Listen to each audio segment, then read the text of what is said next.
Ya tengo en línea a un hombre que ha denunciado y sigue denunciando claramente las atrocidades del comunismo y sobre todo las atrocidades de la dictadura cubana, de donde huyó junto a sus padres en los 60. Le doy la bienvenida y me siento profundamente orgulloso de recibir en este programa hoy al señor Otto Reich. Bienvenido, señor Reich, un placer. Muchas gracias. Muchas gracias por la invitación. Gracias a usted por aceptar la invitación y me gustaría conversar con usted sobre algunas situaciones que vemos a diario, que usted ha visto, que usted ha avisado a lo largo de los años en su larga carrera política y en todos y cada uno de los cargos que ha podido desempeñar, las posiciones que ha podido desempeñar como embajador de Venezuela y como atendiendo el hemisferio en el gobierno norteamericano. Señor Reich, es hoy por hoy el comunismo que sale desde La Habana lo que está atentando con las democracias del mundo y en Estados Unidos.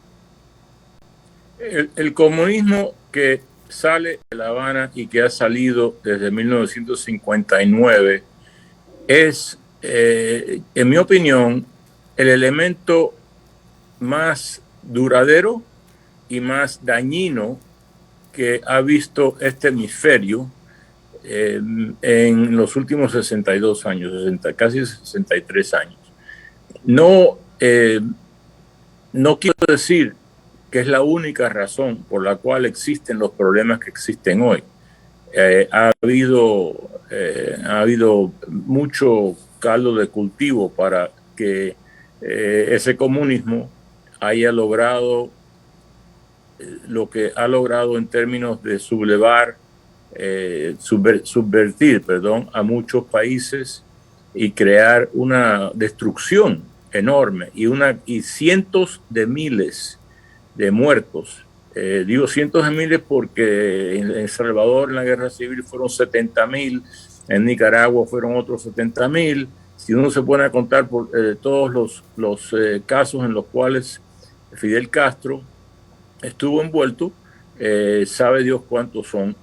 Pero la conducta de Cuba sin duda ha contribuido, ha sido no solo el que puso el combustible al fuego, pero el que prendió el fósforo en muchos de esos lugares. Y el que regó también ya ese fuego prendido en Latinoamérica, sobre todo, con las guerrillas entrenadas en Cuba, todo eso que sabemos y que aunque es historia, se repite y se repite.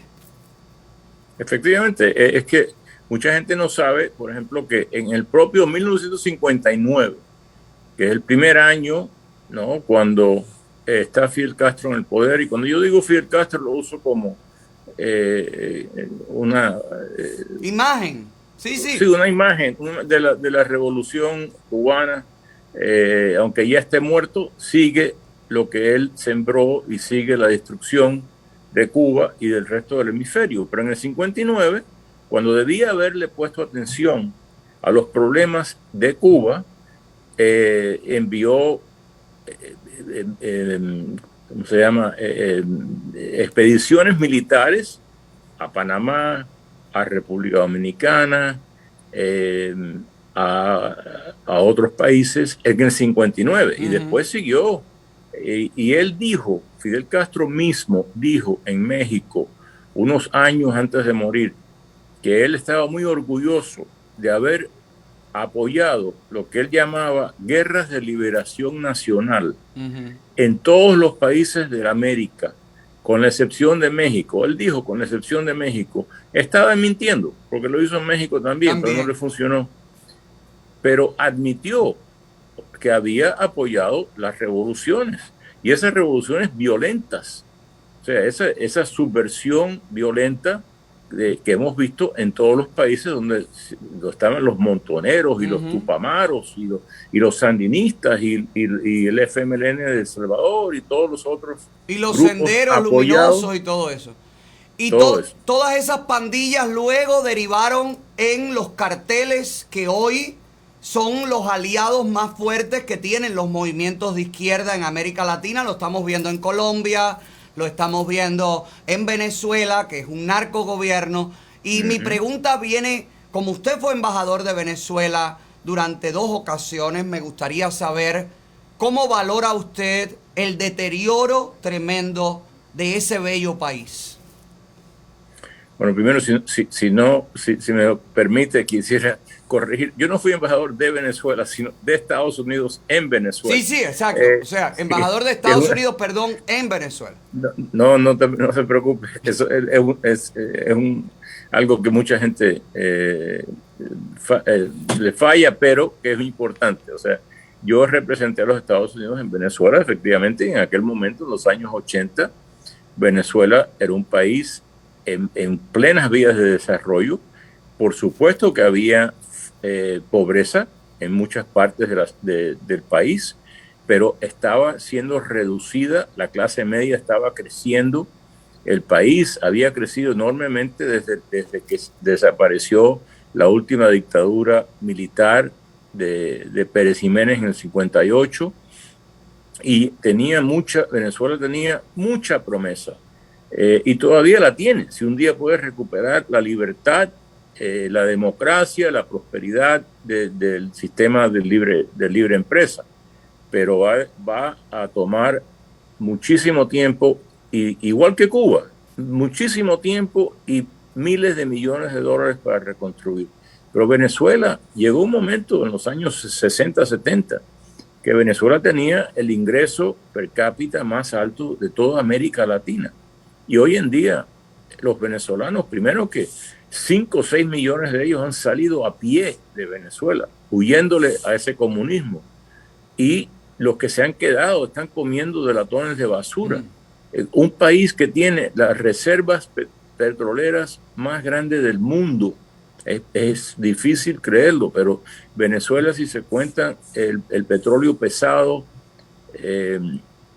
de bitumen, tiene las reservas de petróleo más grandes del mundo. Los minerales, el oro, todo, tiene todo Venezuela. Tiene de todo, tiene todo. Yo tuve el privilegio, ¿no?, como dije, de representar a Estados Unidos por más de 3 años en Venezuela. Visité todos los rincones de Venezuela y es un país, primero, era un país bellísimo, como Cuba también. Por supuesto, lo han destruido los líderes estos, que nadie los escogió para destruir países, y Venezuela tiene territorio donde puede tener una recuperación económica fantástica, pero desafortunadamente está controlado por un sistema que Chávez le puso socialismo en el siglo XXI, por ponerle un nombre. Y yo decía en aquellos momentos que el socialismo del siglo XXI lucía y actuaba igual que el socialismo del siglo XX. Claro. Y sobre todo, no solo el socialismo internacional, pero el nacionalsocialismo, ¿no?, que era el partido de Hitler en los años 30 en Alemania.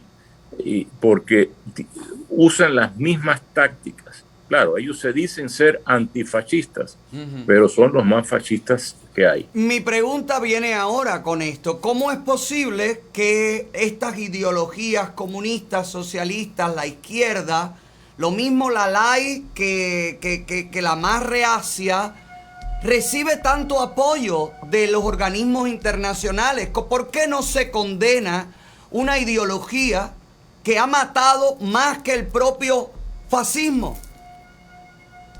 Bueno, esa pregunta es sumamente importante, imagínense, yo me la he hecho a mí mismo por muchos años, muchas décadas. Una de las razones es que mucha gente del mundo no sabe lo que ha hecho el comunismo. Mi familia ha sufrido, mi papá era judío, llegó a Cuba como refugiado, lo trataron súper bien, se casó con una cubana católica, no tuvo jamás algún tipo de prejuicio, y quería Cuba y decía que Cuba era un paraíso. Para él era un paraíso, se le había escapado a los nazis. Hizo Y muebles, yo, ¿verdad? Su papá puso un negocio de muebles, su familia. sí, un negocio, lo comenzó de la nada, ¿no? Llegó y no tenía dinero porque se le había escapado a la legión extranjera. No, no escapado, salió de la legión extranjera después del acuerdo de Vichy de los franceses con Alemania, y llegó a Cuba legalmente con una visa que le habían conseguido unos tíos que vivían en Nueva York, y pensaba seguir a Estados Unidos, pero le encantó tanto Cuba y se enamoró de mi mamá y se quedó. Y después, la primera vez que él que escuchó a Fidel Castro hablar, se le pararon los pelos en el cuello, me dijo, dice, porque yo había oído este discurso, pero en alemán. O sea, el discurso de Fidel Castro le recordaba a mi padre lo que él había oído de Adolfo Hitler en los años 30, porque es ese tipo de autoritarismo, de totalitarismo. Y él dijo en aquel momento, dice, yo no sé si este hombre va a ser un dictador de izquierda o de derecha, pero va a ser un dictador. Y huyó, Y, tuvo la visión de escapar con todos sí, ustedes en el 62, 63. en el Escuché. 60, a pesar de que a pesar de esa visión y la experiencia, era más experiencia que visión, no, estuvimos ahí año y medio bajo el gobierno de los Castro, y yo sé lo que está sufriendo. No sufrimos comparado con lo que ha sufrido el pueblo de Cuba desde entonces. No era nada, pero sabemos lo que ha sufrido el pueblo desde entonces. ¿Y por qué los Pero gobiernos? regresando a lo que usted había preguntado, que por qué no se conoce, es que mira, la prensa internacional no lo reporta. No reporta, por ejemplo, que han muerto más personas bajo el comunismo que bajo el nazismo. No quiere decir que el nazismo es bueno, No, claro es que muy no. malo. Mataron a mis abuelos, pero estoy hablando, por ejemplo, Mao Zedong en China. Dicen que murieron más de 100 millones de personas en China sola. En Rusia, en la Unión Soviética, perdón, bajo Lenin, Stalin y los otros, murieron 60 millones de rusos, de soviéticos, porque no solo rusos. El costo humano del comunismo es enorme y no se conoce. Hay pocas, por ejemplo, películas. ¿Cuántas películas hay sobre el nazismo? Yo me alegro mucho. Porque el nazismo, ¿no?, azotó a mi familia. Pero ¿por qué no hay la mitad de la cantidad de esas películas sobre el comunismo, sobre lo que ha ocurrido en esos países cuando, por ejemplo, de Europa Oriental, cuando los rusos los ocuparon? O en China, o en Uzbekistán, en Kazajstán, Es en que Cuba. la comunidad judía ha hecho un gran trabajo en no olvidar y en no permitir que el mundo, con la ignorancia, repita la misma tragedia. Los que luchamos contra el comunismo y las víctimas del comunismo no hacemos eso. Abogamos por hay que perdonar, hay que olvidar, hay que reconciliar. ¿Cree usted que puede haber reconciliación con la ideología comunista? En mi opinión, con la ideología comunista no puede haber reconciliación, al igual que no puede haber reconciliación con la ideología nazista. No olvidemos que esas dos ideologías eran aliados, llegaron a ser aliados en un momento. En el año 39 firmaron un acuerdo que causó que Hitler, por un lado, y los soviéticos, por el otro, atacaran a Polonia y la ocuparan por los dos lados. La mitad del mundo no conoce, que piensan que solamente fue Hitler el que invadió a Polonia. 2 semanas después, Stalin invadió a Polonia desde el otro lado y se dividieron a Polonia entre los dos. Pero eran aliados hasta que Hitler rompió ese acuerdo 2 años después, en el 41. O sea, para mí son dos caras de la misma moneda. Son fascistas, son totalitarios, ya sea de izquierda o de derecha.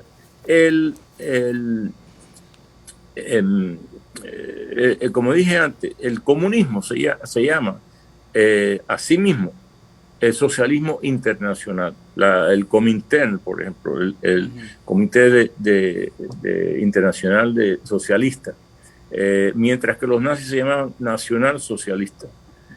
Da lo mismo, es la misma cosa, mismo.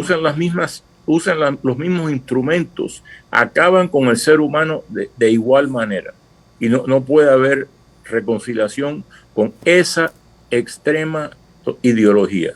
Las organizaciones internacionales que están supuestas a apoyar a los pueblos que sufren opresión, hambruna, no se manifiestan de la manera que se deberían manifestar con el tema Cuba, con el sufrimiento del pueblo cubano, que se extiende y se extiende y se extiende. ¿Qué podemos hacer según su visión, señor Reich? Bueno, lo que tenemos que seguir, primero, nunca nos podemos rendir. Eso lo dijo Churchill, cuando la situación lucía de lo peor para Inglaterra, que era el único país que quedaba que no había sido asediado por los nazis. Él dijo, nunca nos rendiremos. Y yo creo que tenemos que tener eso como el norte de nuestra conducta. Segundo, tenemos que tomar la iniciativa, porque efectivamente las organizaciones internacionales y la prensa están dominadas por gente que, en mi opinión, no entiende. Muchos de ellos no entienden. Algunos sí, algunos son verdaderamente malos. Pero la mayoría de ellos no saben, no conocen la historia. Y no solo la historia reciente, estoy hablando y reciente digo de los últimos 100 años, no conocen historia, no estudian historia. Y por esa razón, muchos de ellos son atraídos a organizaciones para trabajar, ¿no? Como organizaciones internacionales, organizaciones sin fines de lucro, a la prensa. Y estas son generalizaciones, por supuesto. No estoy acusando a todo el mundo que trabaja para esas organizaciones de ser inocente o de ser ignorante, pero muchos de ellos lo sé porque yo he tenido que enfrentarme con ellos en Ginebra, en las Naciones Unidas. Ahora, ya ahí estamos hablando de otra cosa. Por ejemplo, yo me encontré cuando el presidente Bush padre me envió a Ginebra en los años 90 a la Comisión de Derechos Humanos, que fue la primera vez que logramos una condena, una crítica al gobierno de Cuba, increíblemente, que ya llevaba más de 30 años en el poder, que el gobierno de Cuba llevaba años y años socavando a la Comisión de Derechos Humanos en Ginebra. Tenían una delegación de comecandelas, ¿no? De comunistas en Ginebra, que todo lo que hacían el año entero era hacer propaganda, tratar de ganarse el apoyo, la amistad de las otras delegaciones internacionales para cuando llegaran las 6 semanas, que son el periodo de la comisión, cuando la comisión toma sus posiciones y toma las resoluciones, entonces apoyaran a Cuba. Y lo que ha pasado es que en esa Comisión de Derechos Humanos de las Naciones Unidas, los países que violan los derechos humanos han constituido, sí, han tomado el control. Cuando yo estaba allá, y creo que se ha puesto hasta peor, ¿quiénes eran los miembros de la Comisión de Derechos Humanos? Cuba, China, la Unión Soviética, que cambió ese mismo año, cuando Yeltsin dejó de ser la Unión Soviética, pero había sido la Unión Soviética. Irak, el representante de Irak ante la comisión, él era hermano de Saddam Hussein. Imagínate, él era uno de los, vamos a decir, de los jueces, ¿no? Que juzgaban a otros países y a sí mismos en cuestiones de derechos humanos, y eran todos unos violadores increíbles de derechos humanos. Ahora está China, ahora está Venezuela, ahora está Cuba dentro de la Comisión de Derechos Humanos, sí, y otros muchos países que violan también los derechos humanos. Sí. siguiendo esta línea de pensamiento suya, la ignorancia, el desconocimiento de la historia, el desconocimiento de la realidad, pone en peligro a Estados Unidos también a que el comunismo llegue o que crezca, porque ya llegó, crezca y acabe con este país. Mire, la ignorancia pone en peligro a todo el mundo, incluyendo a los Estados Unidos, primero.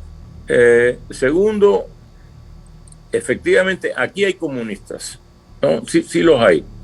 Pero la mayoría de la gente que está apoyando esas ideas tan estúpidas y tan dañinas que estamos viendo en todos los medios de comunicación social, en las escuelas, hasta en el sector privado, no creo que son comunistas ni piensan que van a causar algo como el comunismo, pero eso no es nada nuevo.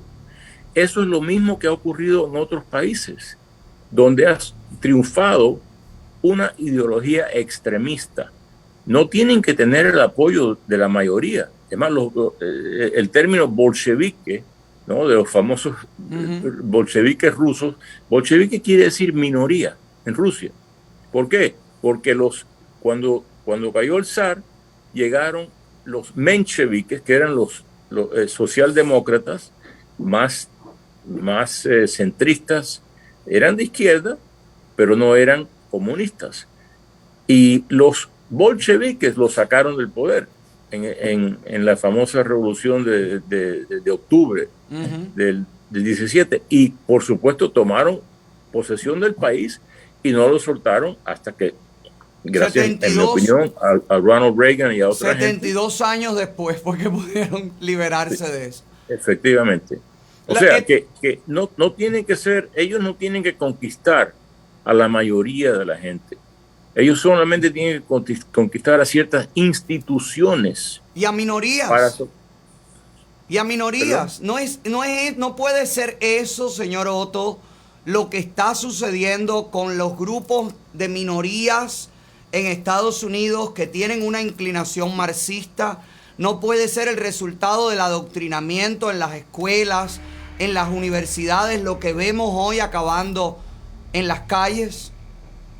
Sí, efectivamente, es que, y yo lo he visto, o sea, desde los años 60, profesores de izquierda que fueron motivados por la guerra de Vietnam, etcétera, han tomado posesión de la mayoría de las universidades de Estados Unidos. Desde los años 70, 80, periodistas de izquierda han tomado el liderazgo de las grandes instituciones de prensa de Estados Unidos. Cuando digo de izquierda, esa es una izquierda muy amplia. No estoy diciendo que son marxistas, leninistas, pero son de izquierda. Un ejemplo, en las encuestas profesionales, de cuántos profesores contribuyen a un partido político o al otro, del 100% de la muestra de las encuestas, encontraron que el 96% de todos los profesores que declararon contribuciones políticas a un partido, 96% se lo dieron a los demócratas, 4% a los republicanos. ¿Qué quiere decir eso? Que casi no hay republicanos en las universidades. Y lo mismo pasa en los medios de comunicación, en los periódicos, en los networks, ¿no?, las redes de televisión, en las cableras, con la excepción de 2 o 3 cableras, son de izquierda. Y lo digo porque, por ejemplo, después de la elección, cuando Richard Nixon le ganó a George McGovern en el 72, que le ganó abrumadoramente, hubo una de esas encuestas y preguntaron cuántos periodistas, editores, etcétera, habían votado por McGovern, que era hasta el presente había sido el nominado más izquierdista de cualquier partido norteamericano. El 89% de aquellos miembros de la prensa dijeron que ellos habían votado por McGovern. O sea, estamos hablando del 72 y desde entonces se han movido más a la izquierda. Pero en el 72, cuando el 60%, casi el 60% del público norteamericano votó contra McGovern, el 89% de los periodistas votaron a favor de McGovern.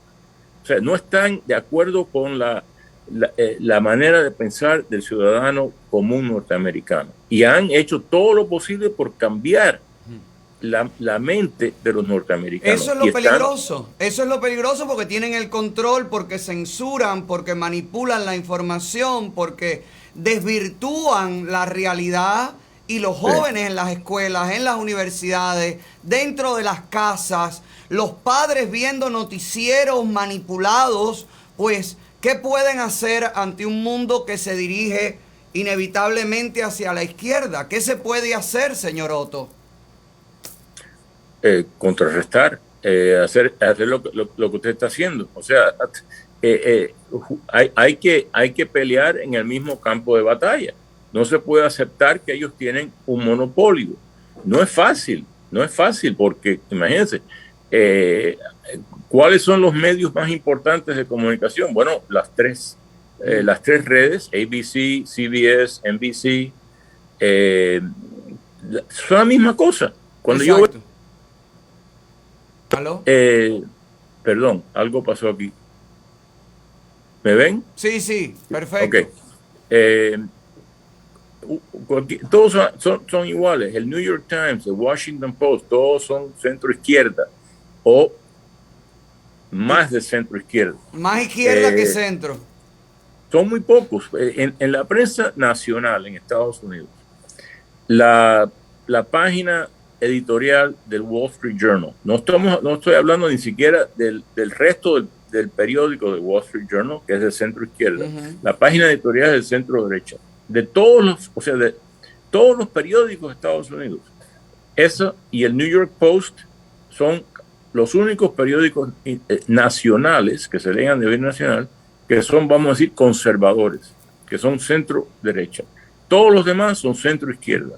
La izquierda tiene un monopolio de la información que ve el ciudadano común. Y el ciudadano común, imagínense, trabaja, llega a su casa, está cansado, se sienta a ver las noticias o a leer el periódico y no sabe que lo que está leyendo es solamente una parte de la verdad. Exacto. No estoy diciendo que están diciendo mentiras, aunque muchos sí dicen mentiras. Y recientemente el New York Times, el Washington Post y NBC tuvieron que retractarse. Se retractan muy a menudo porque dicen cosas que simplemente no son verdad.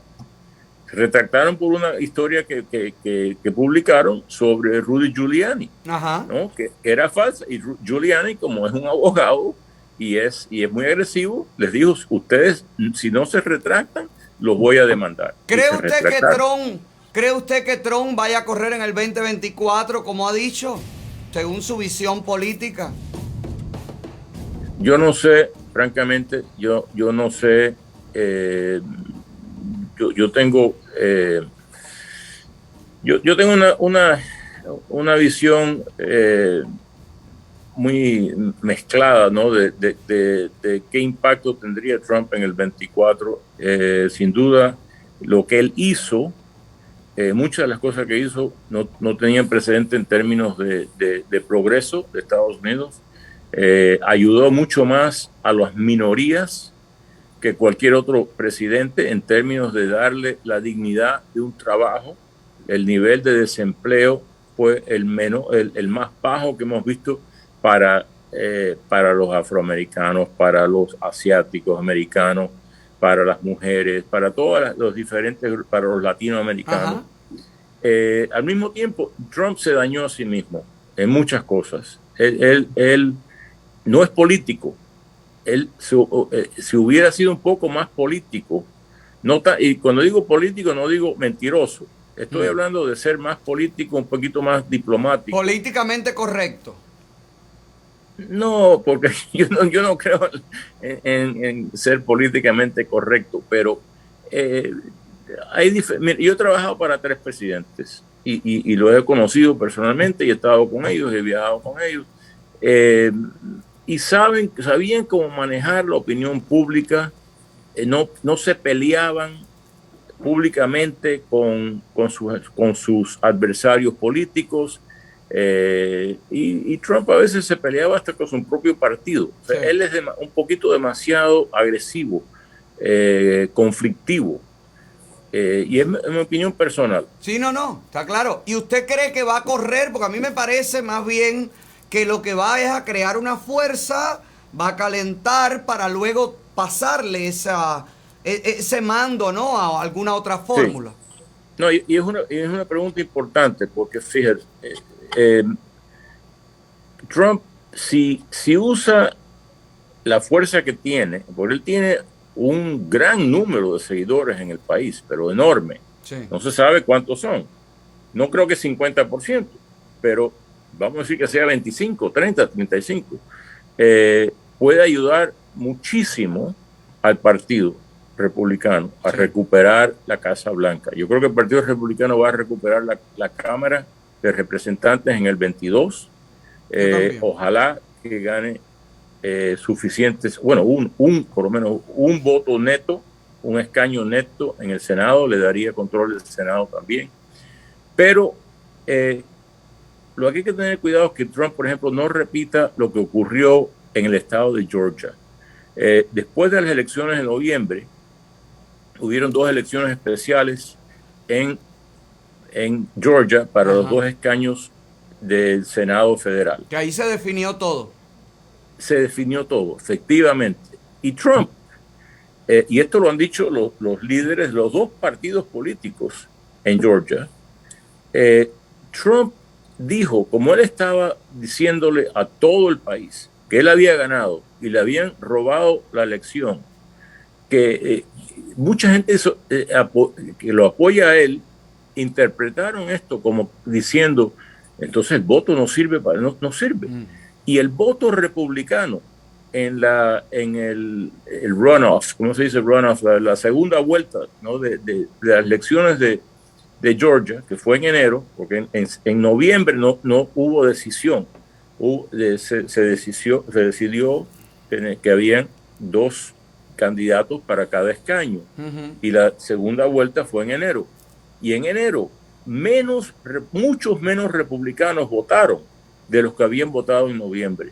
Si ese mismo número de republicanos hubiera votado en enero como votaron en noviembre, hubieran ganado los 2 republicanos. Pero también la gente se decepcionó mucho de lo que sucedió, las irregularidades, el no prestar atención, el que nadie denunciaba o la prensa no se hacía eco de un lado mientras trataba de opacar al otro. En fin, fueron muchos factores. Pero aquí viene lo que yo estaba diciendo. Un político, ¿no?, con experiencia hubiera dejado, no se hubiera peleado con la prensa, no se hubiera peleado con su propio partido, incluyendo peleado con el gobernador del estado de Georgia, sino hubiera dicho, mire señores, tenemos que trabajar juntos porque esta decisión del pueblo de Georgia, del estado de Georgia en enero, va a decidir el control del Senado de los Estados Unidos. Eso es lo que debía haber hecho el presidente Trump. Muchas gracias, señor Otto. Un placer realmente, de verdad, conversar con usted y poder beber de su experiencia política en todos los campos. Y de verdad un orgullo que sea cubano y que luche contra el comunismo con todas sus fuerzas. De verdad, gracias. Muchas gracias por la invitación y felicidades por lo que hacen ustedes. Yo sé que hacen muy bien, no solo en este programa, pero otras cosas. Muchas gracias. Okay. Un placer saludarlo. Igualmente. Hasta luego. Buenas tardes. Ahí está la experiencia política y ahí está la gente que ha dedicado su vida a desenmascarar a los comunistas y nos dicen, hay que seguir, no se puede cansar.